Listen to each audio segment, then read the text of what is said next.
What do you notice that maybe someone else wouldn't notice about when they're reporting on drone strikes? Well, what I see, and I would say this affectionately, is usually you can kind of tell in which direction whatever news channel slants by the way in which they report on unmanned aircraft systems. I see a lot of the vernacular get either conflated or misused. So, for example, I'll hear anchors will say unmanned drones, where you could either just say drones or you could say unmanned aircraft. We'll see different ways in which we'll describe how they're used, or they just won't pick up a story that potentially had some notability.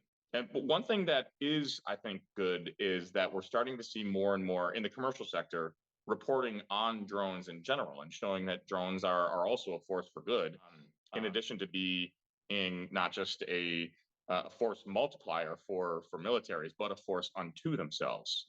So that's some rhetoric that we have to make sure that we're getting across correctly in the commercial sectors, that these are also tools for societal good. And this comes out in the ethics class as well. And in many ways, we'll see on some of the news sources that we're the only ones that are using unmanned aircraft systems at such advanced levels. Well, we don't necessarily want it to be a fair fight against our adversaries. And if drones are here and they're the only game in town, absolutely we're going to be using them. So we're going to be using them to protect democracy, and we're going to be using them to advance American industry or Western industry in general. That's what I like to see mostly when I'm looking at the news. And sometimes I don't see that. Sometimes I do see that.